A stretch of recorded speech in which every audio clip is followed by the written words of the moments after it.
Mistweeted on the McFuture podcast starts right now. Let's talk about culture, media, and free speech. I tried to come up with a snappy title for this section and I couldn't. So if you have an idea, please feel free to email me. I think this is an important category because so much is going on right now, especially with people out of work, especially with the pandemic. These are the moments where we lose liberties. And this is what happened in 2008 when the stock market crashed and all kinds of laws were put in place for financial institutions and so on. That's what happened after 9/11 when surveillance of the entire population kicked in. In these moments, it's important to be diligent, especially with how important all of these digital tools are and how bad it's gotten. There's so little trust in general and some distrust that's well earned. So why did so many people want a Joe Rogan moderated debate? Someone floated this, I think it was a guest on his show, and then it sort of went semi-viral. Who even knows what viral means anymore? But the reasons for that is mainstream media has failed. It's a distrusted charade. It's a bunch of talking heads performing their little play with no intention of listening to each other, no intention of coming to a resolution or a compromise. These are clowns. They are clowns that fill up a lot of airspace, but don't actually report the news, because the actual news would probably take half hour, an hour, maybe 2 hours, and then they'd be dark for 22 hours. But no, they have to fill all of that time with a bunch of nonsense people to try to entertain us, or you have a bunch of companies that are trying to clickbait you or creating stories, some witch hunt where they're trying to cancel somebody and that becomes a thing and they think they're doing the right thing, but at the end of the day, that company is just capitalizing on their stupidity to get clicks. Also, these short choreographed debates with these stiff reporters playing gotcha and the candidates delivering their scripted sound bites is so unenlightening. It is the farthest thing from information or insight. This is one of those elections where you know what you're getting, right? You got two bad grandpas and you've got to decide between them. And most people have already decided, so there's not a lot of convincing. But in general, you want to let the conversation breathe. You want to have it be natural and you want to give them the opportunity to screw up. So these long conversations, they expose levels of depth or the lack thereof. So if someone is vapid and empty, a long conversation will expose that. I guarantee it. A bunch of people were praising this interview that I think it was a New Zealand reporter did with Sarah Huckabee Sanders, who I guess she was the press secretary for Trump. I watched the interview, it was like 15 minutes.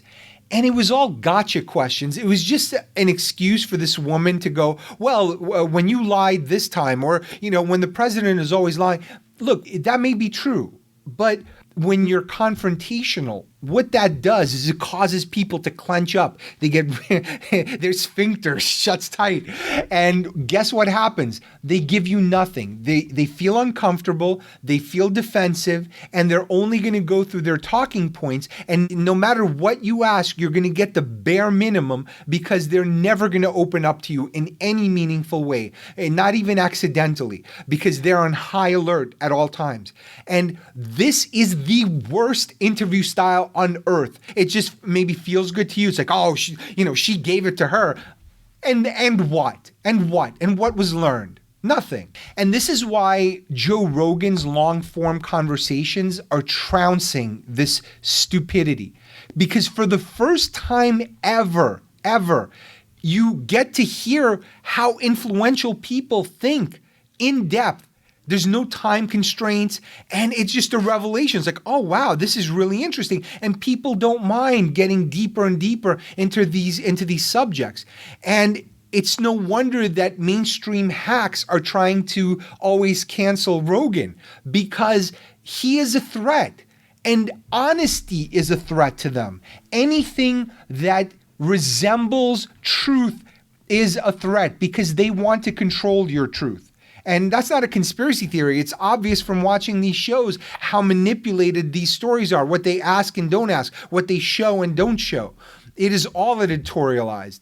And so when you have someone like Joe, and he's not the only one, even at some point Howard Stern did it, but Howard didn't really tackle any really deep, profound issues. He talked to a lot of celebrities, but Joe talks to scientists, he talks to politicians, and this is the other reason that mainstream media is scared of him. They're scared because he will have the people he wants on, and he won't have the people he doesn't care about. So he had Bernie Sanders, Tulsi Gabbard, and I think Andrew Yang, but he didn't have all these other mainstream people, and that drives the DNC and CNN and all the people who are in bed together. It drives them crazy because here's a guy who's saying no to them. He doesn't rely on their access. He has his own magnetic platform that's got millions and millions and millions of followers, and they're loyal, and everyone wants access to them, and he could just say no, just like that, one guy. And that is too much power, and that is why they're going after him constantly. Make no mistake, whatever you see posted, oh, JoeRogan said this offensive, that, it's all BS. This is a guy who's a threat to a very, very powerful institution. And this woman with a blue check mark, well, if it's got a blue check mark, it's got to be important, right? She said, yesterday your audience read blog posts. Today your audience reads tweets. Whatever your message, learn to say it quickly. Maybe. Okay. Yes, businesses want answers quickly. So I don't think podcast necessarily is the best way to deliver it, unless it's super entertaining like mine. And also people who are trying to like fix their, bike or figure out how to replace the headlamps on their car or whatever it is that they're doing, they want to get to it as quickly as possible. So if they have two videos, one is 4 minutes and the other is 14 minutes, they're going to pick the 4-minute video and then maybe do the other one if they don't understand it still. In those cases, yeah, expediency is important. But when it comes to understanding an issue in depth or understanding where a person is coming from, that requires depth. And sometimes it goes as long as it goes. So as long as it's interesting and as long as it's entertaining, it's fine. Keep going. So most things should be as long as they need to be. That's the bottom line. And so this time limit is artificial. It's like, I remember Howard Stern always used to make fun of this. I used to listen to him as a kid, and he would make fun of all these disc jockeys who had to do, welcome to KABC in the morning, it's 9:43. Like, they had to give the time at a certain time. They had to give the weather. They had to do all the stuff. We have to go to news. We have to do, and it was all these interruptions. It was an atrocious experience because you couldn't get into the flow of conversations. You couldn't do anything in depth. And so that era is over, and I don't see any reason to bring it back because we have the option to choose.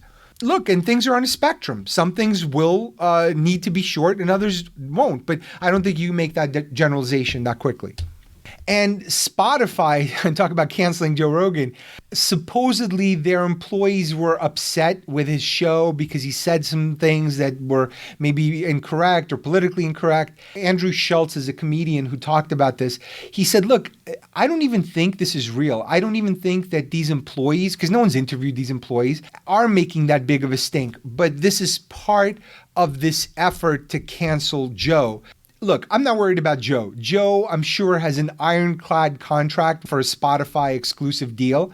But it's also an argument for why podcasters and other people, maybe comedians, have to stay independent and own their own relationship with their audience. And that includes writers who are writing on Substack too. Use these platforms strategically, but at the end of the day, you have to own your own audience, because otherwise, if you're answering to a big corporation, you're exposed to all kinds of forces, external pressures, customer pressures, employee pressures. And so I think that everyone should read this. I wrote a piece called Surviving Platform Risk. Just Google it. It's on Idea Factory. Any kind of innovator, content creator, entrepreneur should read it. And the people I really worry about are the people not who are making $100 million on their contract or more, but the people every day who have no leverage, who make one wrong move in their company, or someone accuses them of something and they're gone, or they paint them with some sort of label. Those are the people I worry about. And this is happening more and more. That's where cancel culture is especially dark. There are companies in financial services, for example, that have a list of people that are unhirable. So no matter which company they go to, they cannot be hired. And how they got on that list, who's going to audit? But if they're on that list, they're done. So I think we really have to reconsider this authoritarianism and this desire to rob people of making a living. In fact, I think we should overcorrect in the other direction in protecting people under whether it's free speech or Civil Rights Act to be able to say what they want to say in their private lives, especially. And if these employees at Spotify actually are doing this, then I've got a message for them. Anytime you go against the business interests of your employer, even if the employer says, hey, it's okay to talk politics, you are the walking dead. And Google allegedly fired a bunch of people who led these employee protests and so on, or kind of, squeezed them out or put them on the roof like they did in Silicon Valley. Don't think you're this free entity to be able to do whatever you want inside of a corporation. Inside of a corporation, you have to align with the interests of your employer.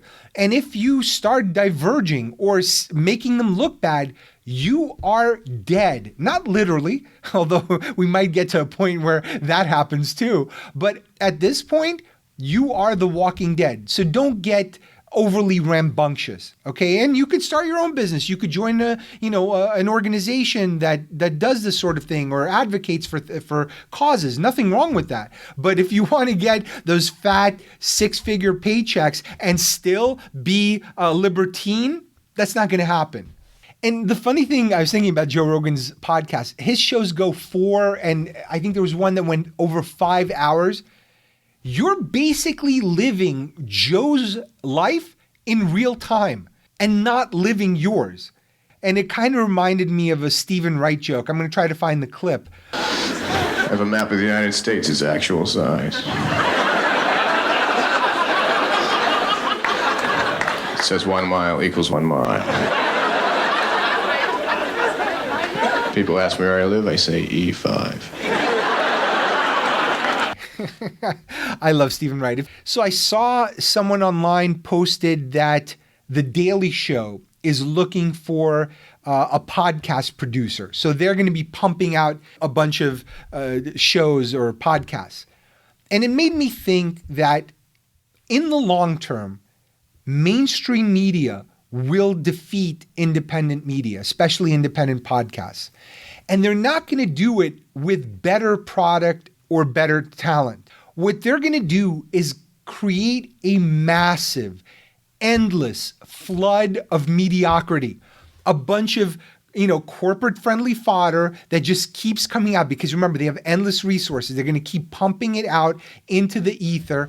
And here's how it's going to work. Let's say Jill, she has a bunch of indie podcasts that she listens to, including the McFuture. And also some NPR stuff and maybe 1 or 2 professionally produced shows by, whatever, Comedy Central. She also loves Netflix and HBO and Hulu, watches movies and TV shows.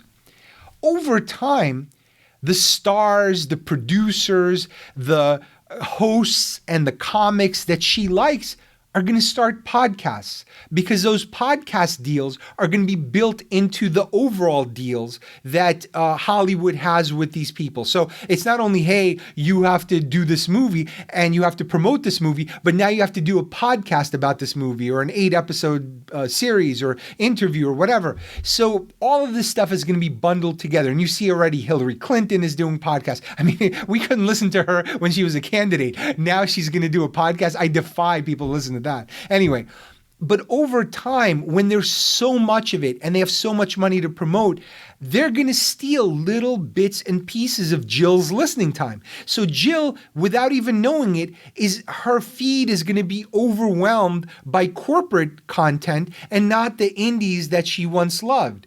So it's a natural thing that'll happen, but it will happen.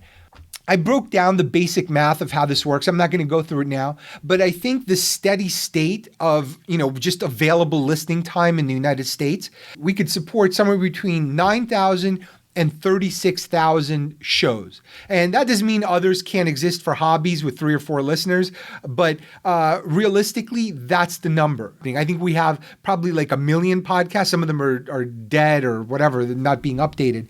But the scale and the flood that can come is going to overwhelm whatever is there right now. And the formula is simple. It's volume, right? So lots of stuff, plus time, because they can afford to do it over long periods of time. They have the capital, plus adjacent IP, because they have all of this intellectual property and all of these celebrities and all these characters that they can work with to pump into this category if they wanted to. I mean, still a fairly small category, but when things start to get to Joe Rogan level, it starts to attract people's attention. So it's not improbable that they'll do this. Word of mouth is still more powerful. When your friend recommends something or won't shut up about a certain podcast, hopefully the McFuture, you'll eventually check it out. Sometimes at gunpoint.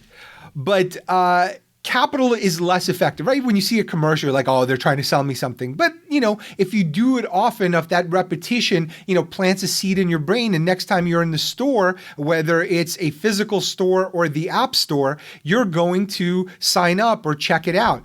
And all of this stuff wins over time. Plus, let's not forget, everyone has a price. Everyone has a price. And these companies can afford to pay it. Now, Joe Rogan went to a non-establishment player, but Viacom can afford to overpay and get the people that, could be assets or could be threats and quiet them down or tame them a little bit and cut off those sharp edges. That can happen. That can very easily happen. Because remember, people now are afraid of being canceled. So if they get hired by a major organization, they might not be as radical. In fact, it's funny. A woman I invited on this show, on the McFuture, Patrice Cullors, who's the co-founder of Black Lives Matter, she just got a deal with, I think it was Warner Brothers, one of these companies, to get a production deal. Guess what you can't be when you have a production deal with Warner Brothers? Super radical. So this is a way of buying off the people who are threats. Why do you think they hired Reverend Al Sharpton? Because he's so amazing, he's got such a loyal following? No, because this is a guy who made a living threatening to sue people. And now they brought him on board and he's our friend, right? He's getting a paycheck from us. So guess what Al's not going to do? Al's not going to boycott your company and force you to do things you don't want to do. There's a podcast called The Fighter and the Kid. There are 2 guys who hosted it, Brian Callen and Brendan Schaub. They were having a successful podcast. They get tons of views online. And then what happens? Brian gets accused of some sort of sexual impropriety. I don't know the details of the case, but he denies it vehemently. And I think he's suing for defamation. And anyway, this is going to go on for a while. He disappeared from his show. And I'm like, why did he disappear from his show? Well, it turns out they sold their show and that company said, hey, we don't want to be associated with this guy, at least not for now. So there have been a bunch of guest hosts. So Brian was basically kicked off his own show because he was accused of something. Not convicted, accused. Whenever you join an organization, this is kind of a theme here, you play by those rules or by the rules of this new society that we've created where an accusation is enough to take you down. Everyone has a price. Brian and Brendan had a price. They got that price. They licensed their show. And then when he needed a voice, it was gone. And they tried to do a separate show on Patreon. And I think they did a cease and desist or something where they kept them from doing it. So this is a problem. This is a legit problem in our society. And over time, companies like Disney will take over. Who knows? They might take over 80% of media at some point. They already own Hulu, they own ESPN, ABC. And Disney governing media is sort of like a priest governing your sex life. It's wholesome until things get really weird. And the expansion of Disney is also the contraction of the Overton window. The Overton window is used to describe what is the acceptable boundary of speech, of public dialogue and discourse. And that window is getting smaller and smaller. And guess what? When a conservative company, I know they have, left-leaning public values, but it is a very conservative company because they cater to kids and families and so on. So they will contract that window even more. So everything will be about family and everything will be about protecting everybody. And guess what? Maybe that'll drive people to other alternatives, and who knows, maybe Disney will buy those up too. So we're sort of in the middle of this tug of war between independent thought and independent media and mainstream corporate media. And there's great ideas and great creators all around, but I fear the takeover of large media because I think those independent voices are the ones that are upholding the spirit of free speech in this country. So I saw what I thought was the perfect tweet about Saturday Night Live by Ray Kump, who's a comedian and podcaster. SNL feels like a sketch that a corporation plays at a shareholder meeting right before the CEO announces that they've won their latest wrongful death suit. That cracked me up. Look, I am not a big fan of SNL anymore. I do check it out from time to time, and once in a while a good sketch comes up, but they're trying to play to the middle, and there is no middle anymore. People have their opinions, they have strong opinions, and look, to some extent, I'm trying to play to the middle, but I'm doing it offensively. Anyway, I wrote, for example, a short parody of the debate between Kamala Harris and Mike Pence.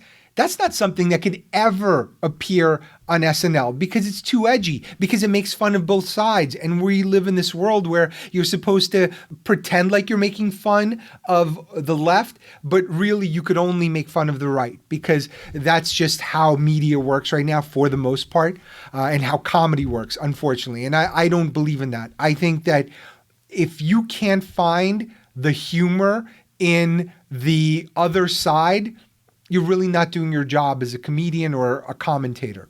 Innocently, in 2009, I tweeted, I wonder if there are any LinkedIn or Facebook Ponzi schemes. People who create fake profiles to connect with can't take anything for granted. Man, I was so innocent in 2009, but I saw this stuff coming. It was inevitable that trolls and opportunists and foreign actors would try to take advantage of these networks. I wasn't probably sure exactly how, but once you create something like this, it's inevitable. Check this out. San Francisco State University is hosting Layla Khalid. If you don't know that name, in 1970, she was part of a hijacking plot. Yes, she's an actual hijacker for El Al flight, which is a flight from Israel, flight 219. She tried to detonate a grenade on the plane. This is who is speaking at our universities. And Zoom is going to ban it. I'm very pro free speech and against censorship. I honestly haven't formulated my opinion on whether actual terrorists should get to speak.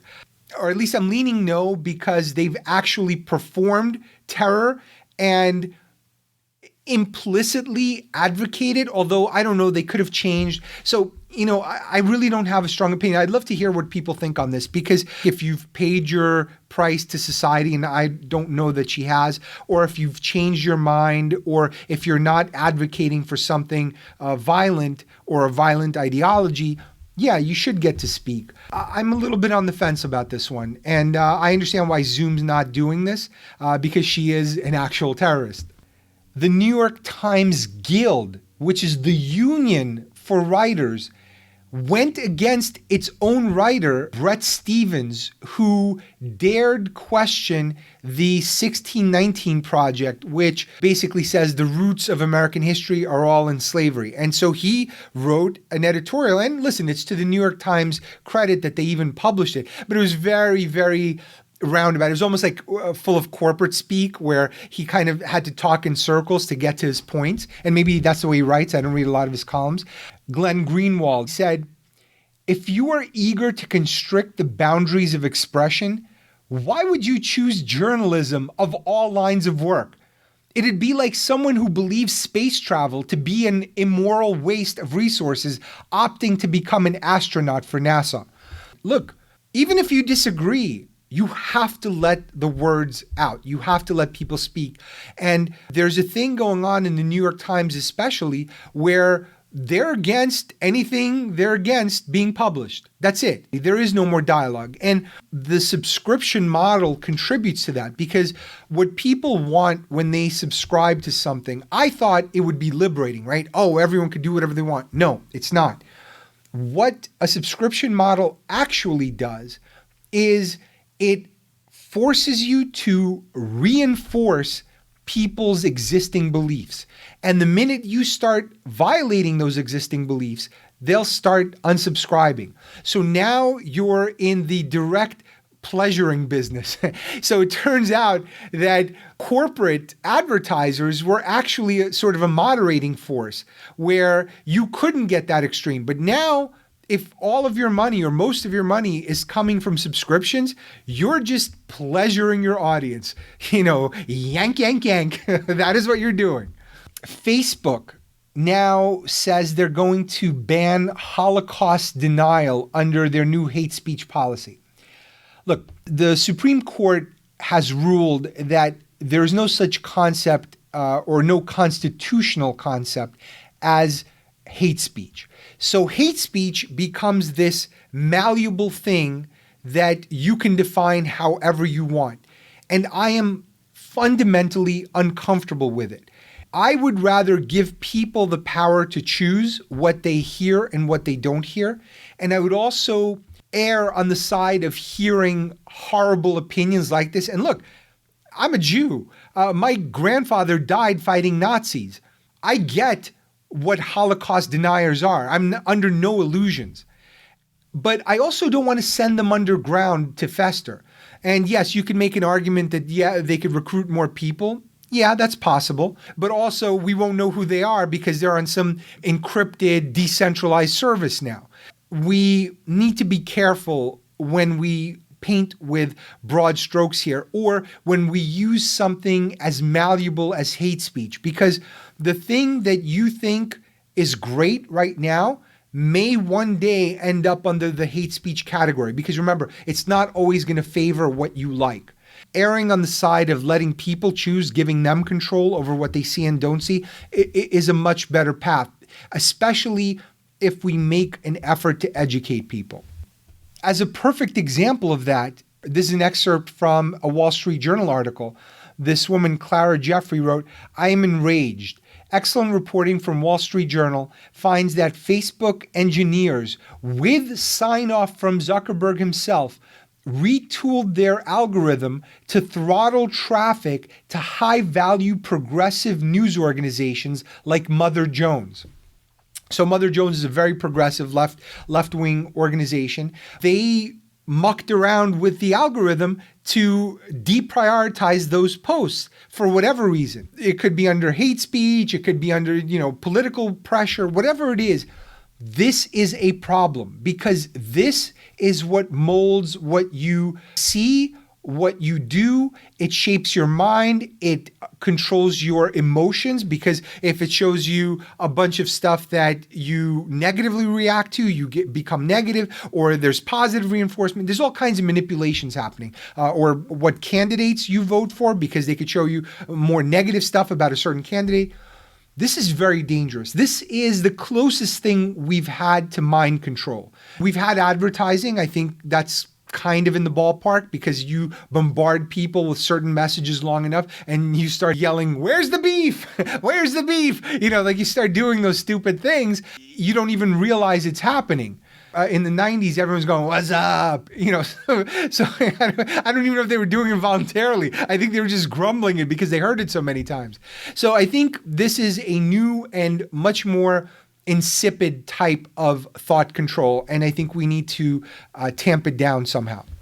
Another example is this Hunter Biden story. So I don't know what's true. I have no idea. I'm not an investigative journalist. But New York Post published this article, and what Twitter did is it blocked people from posting that link. It blocked the entire New York Post account, and it blocked the account of the president's press secretary, Kayleigh McEnany. I don't know how to pronounce her last name. Whatever it is, whatever is true or untrue, what this action by Twitter did is it showed how much power it has over public discourse. It brought attention to the story, more attention than if it just, came and went. And it invited more scrutiny and probably regulation of social media. So it's going to have the exact opposite effect of whatever it is that they thought that they were doing by blocking it. And look, I'm sure there's legit reasons to scrutinize the story. And in fact, there's a whole bunch of media organizations that started debunking it or talking about what they know is untrue. And the excuse that they used is they said they're not going to post illicitly obtained materials. But wait a minute. Trump's tax returns, they were illicitly obtained, and the New York Times published those. Twitter didn't block anything. So obviously this policy is not applied consistently. Same thing with WikiLeaks information. That stuff was released without permission of the DNC or whoever, and that was not constrained. So I think we need to be really careful about how much power these companies have. And right now they have protections under Section 230, which basically says, hey, no matter what's posted, because they're platforms, they're shielded from any legal wrongdoing, like libel or any of those similar actions. If someone goes kill somebody, clearly this is not working. Because they have such a powerful impact, we need to consider other actions. And personally, as a Ukrainian, I've never tried to influence Joe Biden. But as an American, I've also never had a blizzard at Dairy Queen. I have failed 2 nations. And the Babylon Bee, it's like the Onion for conservatives. They're getting all these demonetization threats on YouTube. They're getting all these sober pieces written up on New York Times. They're getting warning labels put on their stories. It is clearly satire. But the guy, I guess he's the founder of it, Kyle Mann, posted that he's getting all of this crazy stuff. New York Times did this feature like, what are you doing? What's your impact on the election? And these guys are being screwed around with. So this is how much power Silicon Valley has to move the needle on an election. If you happen to like the people they're supporting right now, they've been big supporters in the past of Kamala Harris. They're supporting Joe Biden. If you're a fan of them, you're like, yeah, do that. Yeah, go girl. But don't think just because they're on your side today, they will continue to be. They're ultimately in it for their own interests. They're in it for whoever gives them the policies that they want. Don't be a premature celebrator. Even in general, I did a survey. How long will social platforms, Twitter, YouTube, Facebook, host prominent critics of their own platforms? So I asked forever, because it looks bad if you ban them. Host but subtly downrank them, so just make it visible to fewer people. Or you boot them under BS pretenses like they did with the New York Post story. Or overtly boot them and say, hey, you violated our terms of service. 80% of people said they're going to continue to host them, but they're just going to squelch them like they're doing to my account. I don't know what happened to my account, but it's been frozen and people tell me they don't see my tweets. Whatever. Now you're going to see it through other means. But this is a real problem. And 80% of people, at least on this survey, believe that they're going to just sweep you under the rug. You'll be there. The rug will look a little lumpy, but you still got a rug. So here's my solution to this. I thought about what are the most important parameters for deciding whether social networks should enjoy the protections of platforms. Because if you continue to make decisions about who gets to have an account and who doesn't, who gets banned and who doesn't, who gets muted and who doesn't, and also you get to decide which stories are shown or not shown or prioritized, then you're an editor. You're editorializing like a newspaper. So you should be accountable for those decisions. And that's the argument of the Trump administration. And I think some Democrats also agree with this. So look, I think it's a problem. I've given you some examples on the left and the right, which are pretty egregious. So I think the two things that should determine it are, first, are you banning people beyond any kind of legal mandate? Yes or no? And the second, are you doing any kind of post selection, right? Choosing what people see or don't see, whether it's algorithmic, because remember, a person still programs the algorithm, or whether it's individuals who are curating or saying no to certain things that are flagged. So if you're doing both, if you're choosing posts and you're choosing people who get to talk or get to have accounts on your platform, then you shouldn't have those protections. You're an editorial entity. Now, if you don't ban people, but do choose the posts, you should have no protection either. That's still editorialization.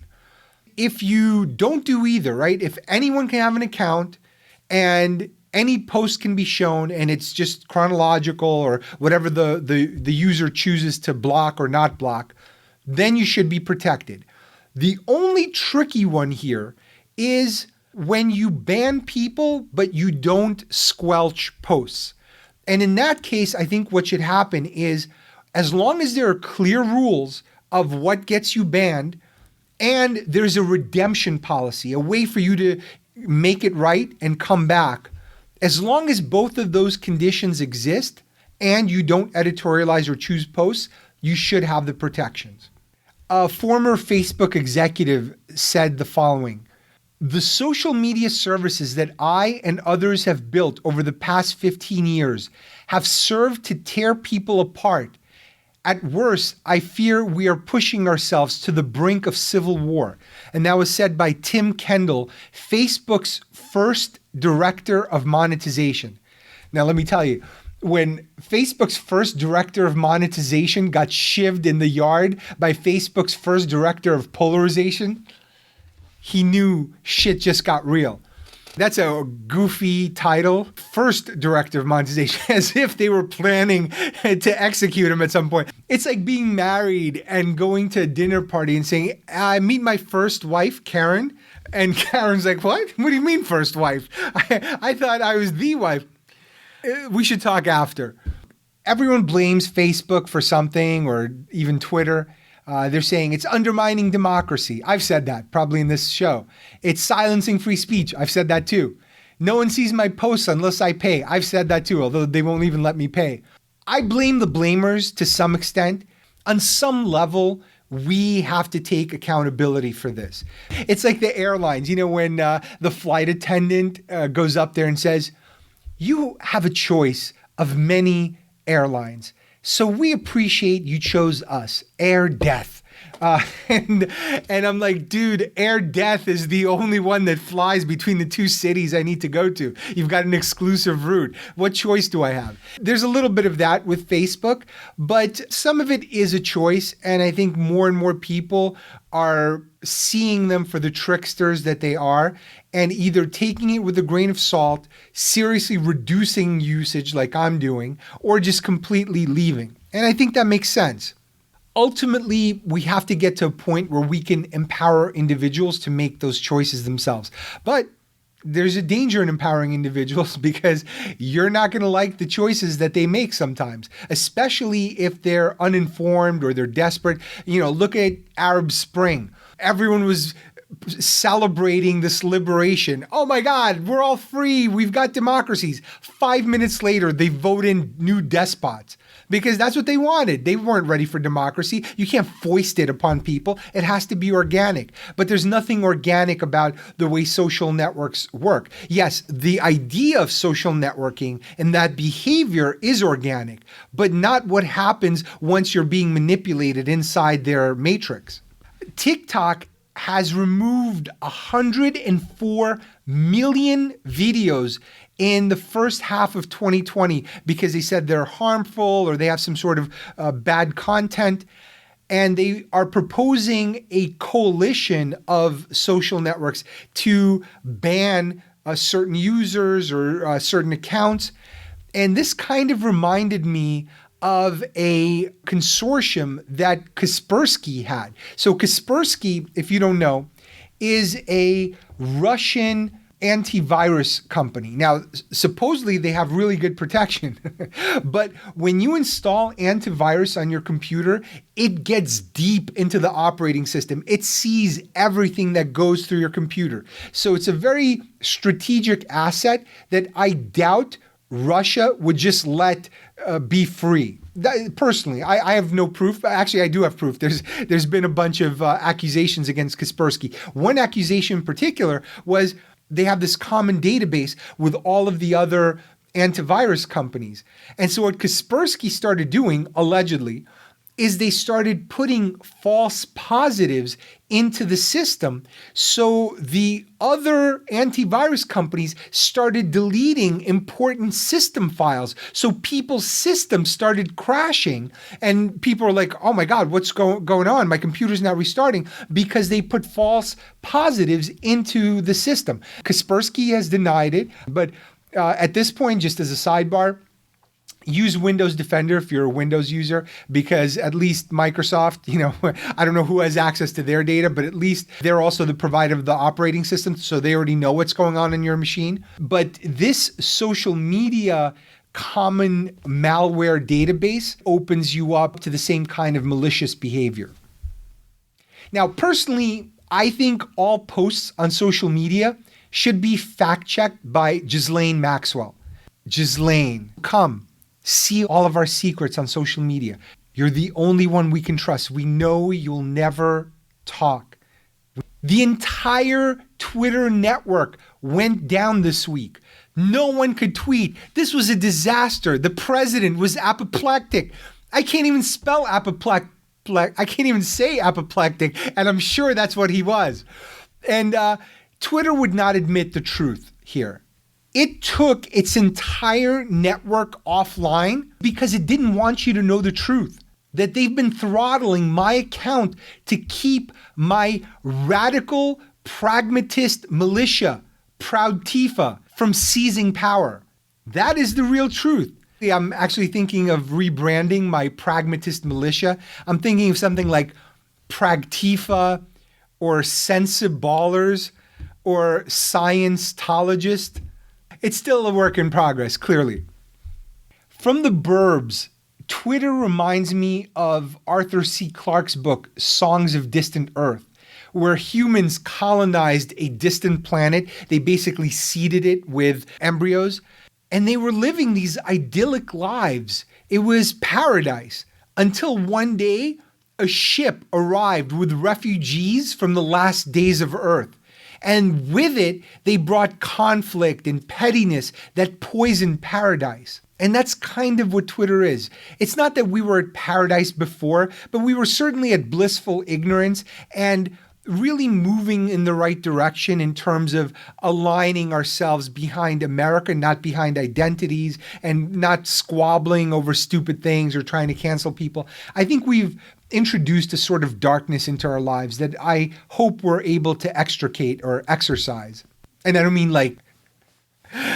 I mean exorcise like demons.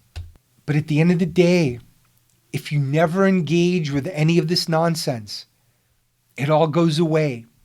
You go back to living a normal, angst-free private life, then why don't you? Then why don't I? What is it that compels us?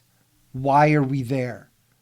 Now that we're done, go ahead and sign up for the Patreon. Go to patreon.com/McFuture. You'll get tons of awesome bonuses, but more important, you'll be saving the world from utter disaster. And it's just me and you and me together, saving the world. The world. See you next time on the McFuture.